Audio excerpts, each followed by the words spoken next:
happens when you get into a car accident? How does the insurance handle the situation? And should I file the claim versus what are my options? So essentially there's something called arbitration. That's the whole design of the talk path that we're going to talk about.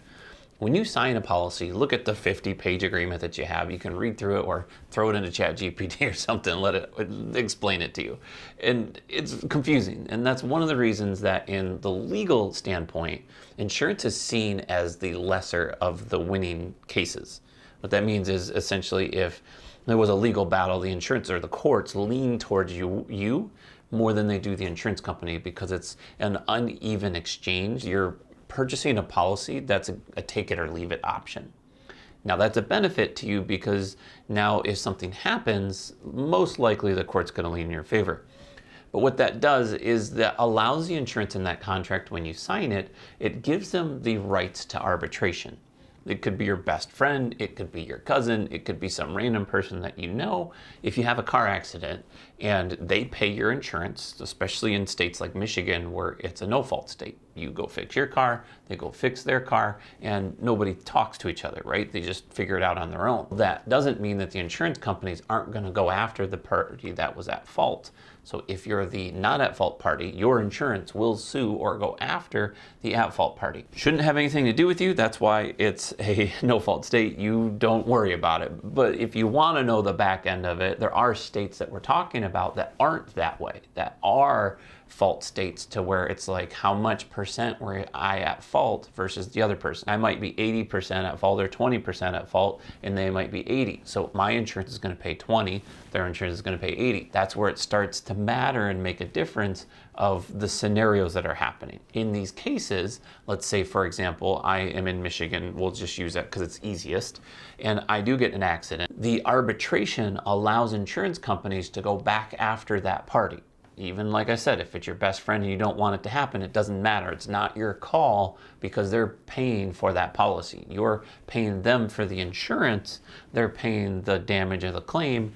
They have the rights to go after the person that caused the accident to recoup any funds or any money that they lost. If you want to picture it, we have an accident, there's me, there's you, and then there's the insurance company. I am at fault, then the insurance company is going to go after my insurance company to pay for it. If I don't have insurance, they're going to go after me directly and take me to court to pay back the claim that they just had to pay me. That's how they handle claims and accidents and the paying portion of it.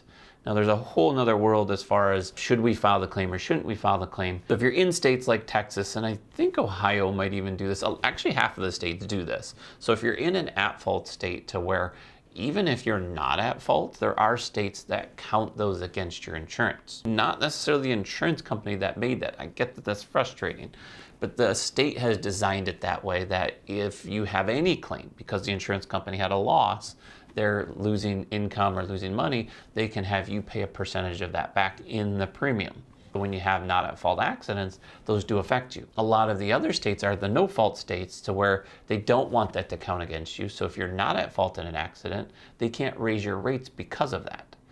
So when you're looking at those two options, that helps you to determine mainly, should I file a claim or should I not, depending on the size of a claim.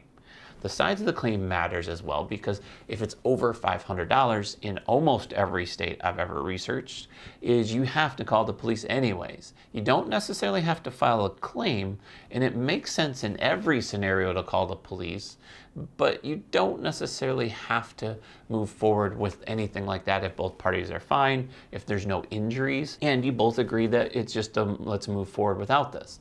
So if that is the case, and the reason I say call the police every time, because you want to show on paper an official stating the scenario.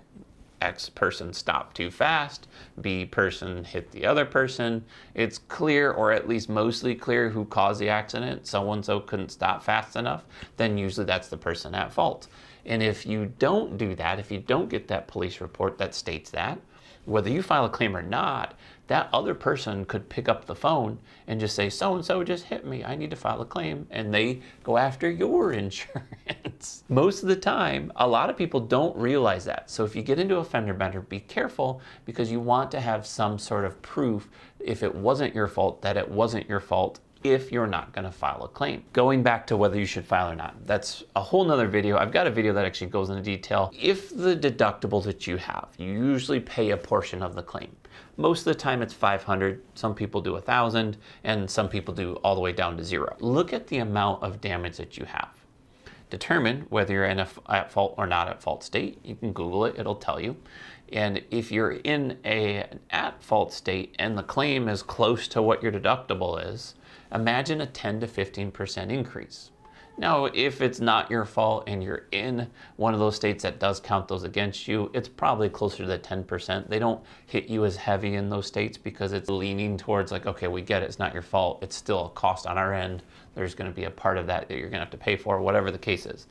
So in those scenarios, plan on if for the next 3 to 5 years, depending on the state that you're in again, if you can have that increase. Let's say you're paying $200 a month and you were at fault and you want to debate whether you should have that claim. Well, imagine in Michigan, we'll use for example, it's a 5-year state. So that claim stays on your history for 5 years. You're going to see about a 15, sometimes a 20% increase in the premium.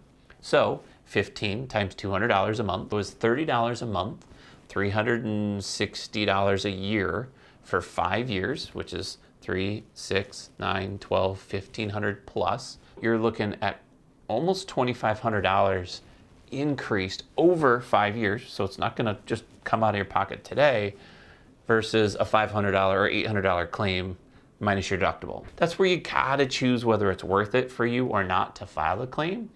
Just be careful. If you have a 1-800 insurance where you call them up and ask them this question, a lot of those automatically put it on your record. But at that point, you might as well file the insurance claim because most of the time they won't take it off. If you have an agent that's a little bit different, they work with you, and those companies that work with the agents usually don't care.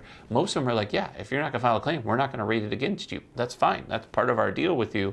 We're good with that. There are other companies that if you call and put it on file, they keep it on file. And you can fight it off. There is a little bit of a leeway there. I'd say 50-50. There's sometimes I've seen that get reversed. But do you want to mess with that, right? So that's your choice. Those are the things you need to determine when you're having a claim, whether you should or shouldn't file. It's up to you at the end of the day. It's your insurance policy. The biggest thing I can tell you is make sure you have proof. If it wasn't your fault, get a third party to sign something, to state something, to show, maybe have the other person sign it if it was in your garage or in your yard or in your property and they're a friend, right? Have them show proof just in case. You just never know. It's unfortunate. Keep that paper just in case. So you have something signed that says it X happened, I hit them, and I'm not going to file it on my insurance. And then determine whether the value or the price or the cost is worth you filing that claim. If you are filing a claim, the best route is to check with your agent. They'll give you this type of advice. They'll kind of walk you through it, especially if it's your first claim ever. It's nerve-wracking. It's like, what do I do? How do I do this? Call your agent if they're available. Usually they'll walk you through that, right? If you have a local agent that you have access to, that's the best way.